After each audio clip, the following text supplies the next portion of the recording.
Hello, my loves, and welcome back to Native Growth, the place where we audit our everyday habits, beliefs, and energies so we can better understand ourselves and intentionally create a life of love, peace, and joy one day at a time. I'm Lauren, and I'm so grateful you're here with me today. Today's episode is called Compliment or Fear-spiration, and it's going to highlight a couple of things, but firstly and most importantly, that some compliments that we receive throughout our lifetime are actually not compliments at all, and they actually create confusion and a number of fear-based responses throughout our lifetime as we grow up. Some of those fear-based responses maybe look like people-pleasing, perfectionism. They have other ways that they show up in our lives, but I would say that the majority of these so-called compliments that we receive are ones that we receive when we are much younger in life. So we'll talk about what that looks like, and then I'll share a little bit about my story as well.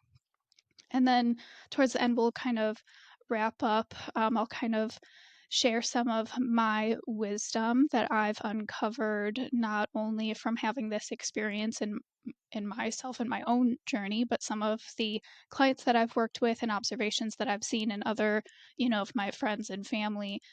So some of the wisdoms that will help you to come back to who you actually are and to find that centered place within yourself of, knowing who you really are outside of what you've been told that you are. And then for the people who maybe have been on the giving end of some of these compliments, I'll share some ways that we can better compliment people and make sure that we're, doing that more effectively in a way that can be received by the person, no matter what age they are or what they're doing.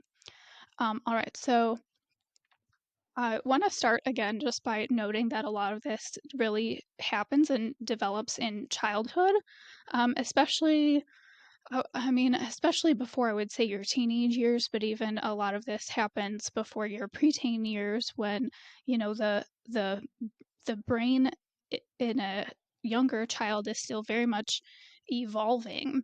And when we're very young, I would say under the age of 8 or 9 is, when we're doing the most exploratory work about ourselves. We're still figuring out who we really are, what our strengths and weaknesses are, how we really, fit within our family and our friend groups and our communities. We're still very much open. Our heart is very open. Our energy is very open, and we're very vulnerable and impressionable.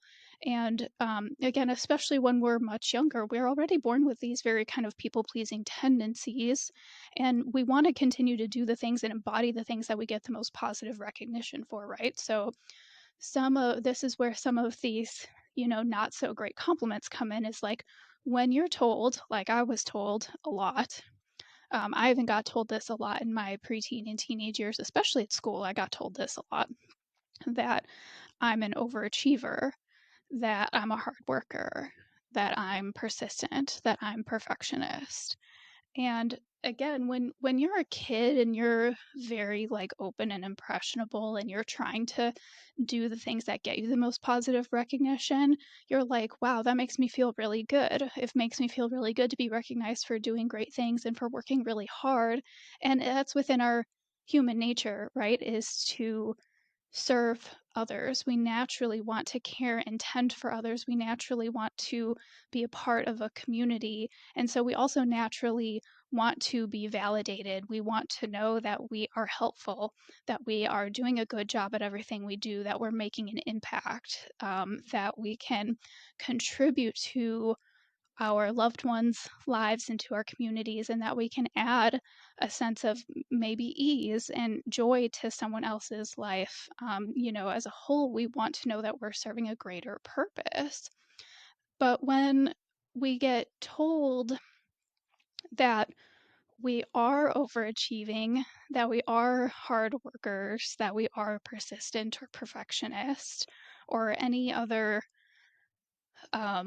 term, I guess, that maybe is coming to your mind right now that's, something very similar. we non-consciously learn that we need to carry that within us, that we need to embody those values, and that we need to be high performing all of the time in order to be worthy of any kind of recognition, but especially of the positive recognition, right? Like we non consciously learn, well, if I want to know that I'm doing good, if I want to know that I'm be contributing, then I have to continue being an overachiever all the time. I have to continue people pleasing all the time. I have to continue being perfectionist all the time, right? So it gets really heavy as we get older and we start to take on more responsibility for ourselves and um, and for our lives and for many other aspects of living that we didn't have when we were younger, especially in today's world where we no longer live in tribal communities. We live in a very individualistic way. So it's a lot for us to carry, to carry that heavy feeling that we need to be overachieving and high performing in everything that we do all the time. And I would also say that it tends to get especially heavy as we get older and evolve, right? We start to evolve mentally, emotionally in ways where we're starting to try to uh balance, you know, then we're find that we're trying to balance that.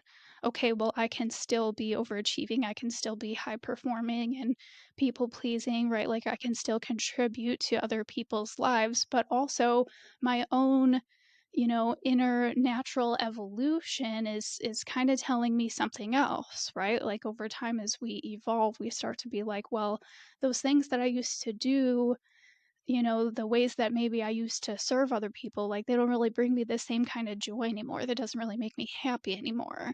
Or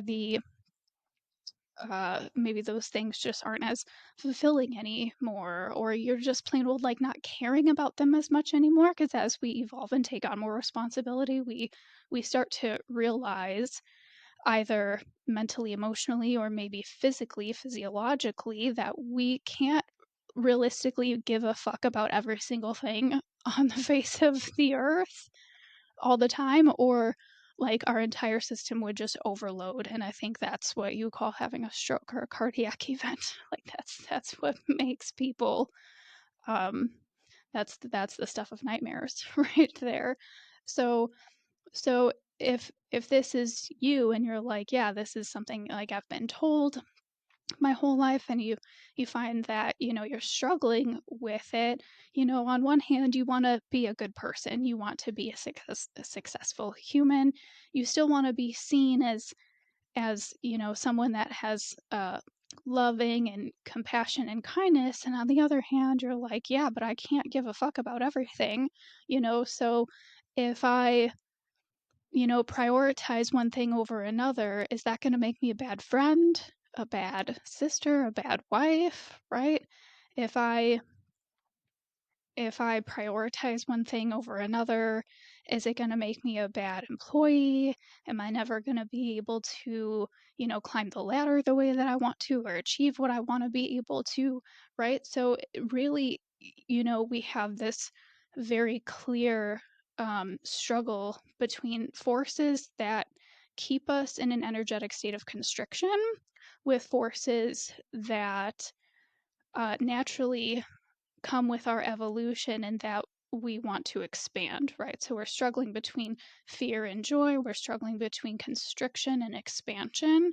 And in the process, I know like what it amounted for me, um, and this is true for almost all of the layers of this that I've uncovered about myself over time, is that it winds up where I have these pinnacle moments where I go, oh, I'm putting too much pressure on myself right now. Um, so I think it's really important that we we hear these statements, these compliments, and we recognize that they are actually aimed at someone's actions or their capabilities not who they are inherently, right? And I actually hear this a lot, especially when it comes to people with their career, is like the common phrase is, I am insert your career here, right? Like I am a nurse, I am a doctor, I'm a dentist, I am an entrepreneur, I am, whatever. And then we have this like, okay, well then I have to be that all the time, right? And it's like, okay, well I am an overachiever, I am a hard worker, I am persistent,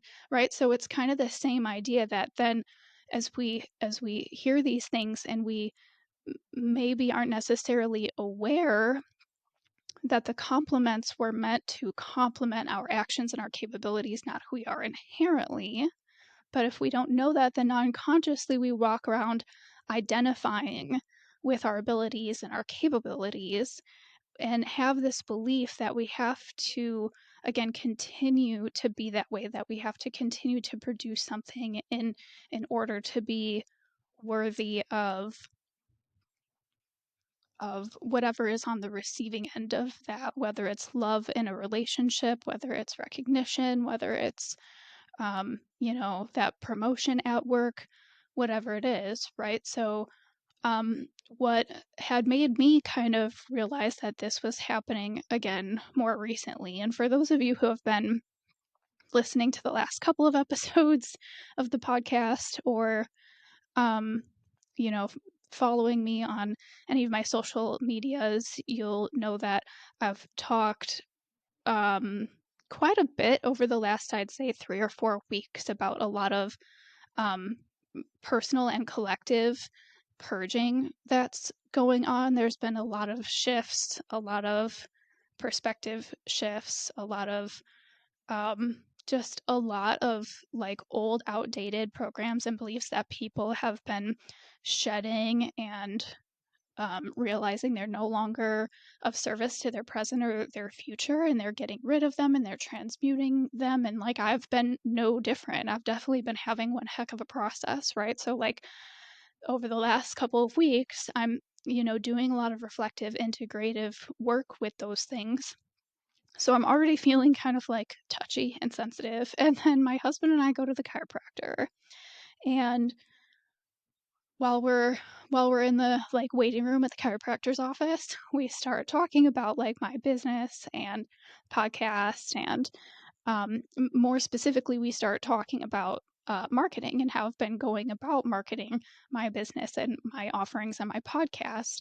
And primarily, I would say, especially since I quit my corporate job back in September, my primary channel for marketing has been through social media marketing.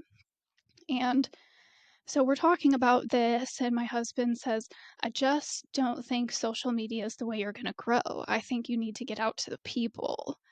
And at the time, I'm like, already been having this process, and I'm feeling sensitive. And so, like, I went from zero to overwhelmed in about half a second because I'm thinking in my brain, like, I've been doing it this way for the last several months. So, like, if I shift, how the fuck am I going to do that, even though I know you're right? And I would totally agree with you, but it's like, how is that gonna happen? It felt so overwhelming to me in that moment, and so I started, just kinda got emotional, and I had a couple of tears, and I was like, "I can't even imagine what that would look like for me right now." And then I was like, I'm having the metacognition, like, I'm recognizing that I'm getting way too emotional about this thing, and I'm just taking some deep breaths, and Larry looked at me, and he, like, held my face and wiped the tear off of my cheek, and he was like I know, I hear you laughing. He was like, "It's gonna be okay. We'll just eat this elephant one bite at a time." And like I said, so then it was this moment where I knew he was right. I've always preferred meeting people in person or even like on Zoom meetings, like video things. I've always preferred that more personal connection to people. I always feel like I've been way better at verbal conversation with people than I am about portraying an idea or a thought or who I am and what I do. I'm so much better at doing that in verbal connections with people than I am about, sitting there and trying to think of like just the right way to like frame this phrase that I'm gonna make the graphic for, and then just the right way that I gotta put all the words and the way it's gotta be all, I don't know, positioned just right, and it's gotta have, like, all the emojis just right and all that stuff, like, to keep people wanting to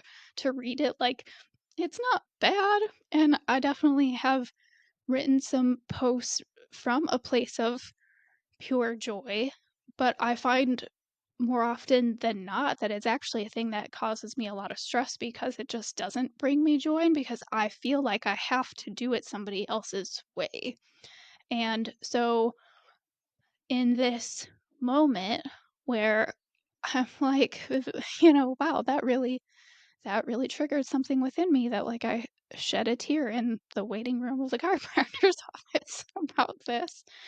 Then then I had to do some more reflection after that and be like, wow, why did I feel like that was so triggering for me? Like why did that feel so overwhelming even though I know it's the truth? And And I realized that what had happened is I hit a pain point of a fear that had been living like this tiny fear, like one that did not take up a lot of space in my system, but um but one that obviously still existed. And the the fear is that doing things my way will never be the successful way, and I have to be successful because I can't fail or disappoint anyone. Right? And so then I was like, wow, okay, like then if that's the pain point, that's the fear, then like where did that fear come from? Right? So then I'm like, oh, because I've been told throughout my life over and over again that I'm an overachiever, that I'm a hard worker, that I'm perfectionist and persistent, and that I can put it, I can do anything I put my mind to. Right. So all at once, it's like all of these things. And I'm like, whoa, okay. Like I didn't I didn't realize that that little fear was still living in there, that that little idea that I needed to embody, this little belief or whatever, like, had no idea that that was still floating around in there until I hit that pain point, and and then it was like, boom, okay, there it is, and then I kind of sat with that for, like, another day or so, and still, you know, me being a very intuitive empath, I'm also still feeling a lot of the feelings and experiences going on in the collective energy and kind of what's happening for a lot of people. And I'm like, wow, there's a lot of people who are feeling a lot of fear and anxiousness and worry right now. Like it's not just me. And I think, again, it's that whole idea that there's just a lot like kind of getting shaken up right now. And um, so then it kind of was like, all right, well, surely I'm not the only one who's been told that, and like what's the inverse, right? So the inverse then naturally is to be like, well, you know, actually it's totally safe for me to just do things my way because my way brings me joy, and I know that that each one of us as individuals and as a collective human race, we're coded for joy. We're here to experience joy, we're supposed to experience joy, and so it's ridiculous of me to think that doing things my way, which is the joyful way, will not lead to success. Um, and and of course that uncovers whole conversations about what it means to be successful and what success means to you. But it also had me thinking like, when we were growing up, we would see things in a lot of movies and on TV so that would be like follow your heart, but I think especially, for families like mine where we grew up very working class, very blue collar, it was like you saw those things and you thought, well, okay, I can probably like find a way to squeeze that into my romantic life. Like I should be able to follow my heart when it comes to the person that I'm going to decide to marry, but to apply it to anything else, to your finances, to your career, to your um, almost anything else. It just didn't seem like it was going to be realistic. So it wasn't advice that you actually took. Follow your heart. Like it was one of those things growing up where you were like, yeah, right, follow your heart. Like that's going to get you really far. But truthfully, that's what we should do. Again, we should always be following our heart and following our joy because we know that hi because we know that creator coded our joys and our desires within us because they are supposed to be our compass for living a joyful and fulfilling life. We're supposed to experience these things. We're supposed to allow ourselves to have our joys and our desires, and we're not coded for a life that's like constant struggle, constant battle, constantly having to force our way through to things, either in the process of achieving something or just in having something at all. It shouldn't feel like it's forced or hard or a struggle. Now, when it comes to the things that you enjoy doing and enjoy producing, if you want to go be a hard worker and an overachiever on those things, absolutely. There's absolutely um a huge value to um having a strategy and an energy that you welcome at the same time when you are working on creating or manifesting something in your life, that you're not just pushing, pushing, pushing, and then not like receiving extra help when it comes to you. But at the same time, you're not just, sitting out here like saying your prayers, writing in your journal, and expecting poof, it's going to come out of nowhere. Like you need both. You need the strategy and the energy. You do need to put some work in, and you do also need to be willing to receive, any kind of like help or guidance that comes your way when it comes to receiving that thing or having that thing, whatever it is. But by no means is anyone ever under any obligation to overextend themselves, to exhaust themselves, to be constantly producing something or working on something all the time. And no one is ever under any obligation to live in a way that doesn't make sense to them. You are under no obligation to live in a way that does not make sense to you at all, ever. It's your life, it's not a community project. And as my husband likes to remind me, you cannot fail. Failure actually doesn't exist.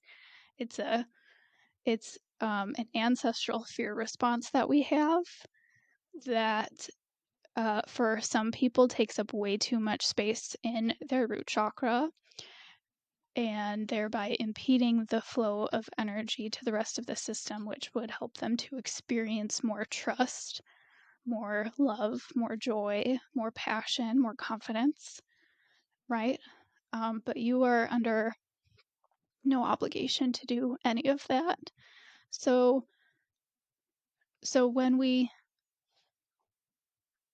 when either when you're on the receiving end of this or when you're on the giving end of this, the big takeaway here is that we recognize that there's a big difference between appreciating and complimenting someone for who they are versus appreciating and complimenting someone's work, someone's actions, someone's contribution, right? There's a huge difference there. And so when you've been on the receiving end, it's really important to kind of go back in your mind through your memories and to be like, you know what, that person said that, their heart was in the right place. And even if you've said it before, your heart was in the right place. We're never in I don't believe that, especially when it comes to, statements like this or any kind of compliment or anything like that. Like, the intention is always to be uplifting to someone, right? The intention is never to hurt someone or to try to bring them down. Um, but it's important that we recognize, again, especially when we're talking to younger kids, like under the age of probably, I don't know, 16, realistically. Like, our brains are still very malleable even through our preteen and teenage years, right? It's just really important that we have an awareness of this and that we be mindful of how it is that we're complimenting someone versus complimenting the work that they're doing. Um, right. Um, so maybe if we want to compliment someone's actions, right, we can be like, "Oh, good on you to go do that thing. But good on you for cleaning up. Thanks for taking care of that." Um, or you're so awesome at doing that thing, right? That's way different than oh, you are so insert compliment here, right? Someone something that you want the person to know that they are because it's something that is really part of who they are. It's embedded within them, right? Like, you are so thoughtful and intentional. You're so kind. You're so generous. You can even say something like, I'm so grateful for you. I really try to use that one, like, not too often, but often enough. I feel like it's one of those things that when you're really looking for validation as a human and not just validation for the good work that you do, that to me is it's like one of the things that I love hearing the most. I think a lot of other people enjoy hearing it too. I'm so grateful for you, right? And it's like um so easy to say, and I think it's a lot like saying I love you. Sometimes we think that it's assumed that the people around us know that we're grateful for them.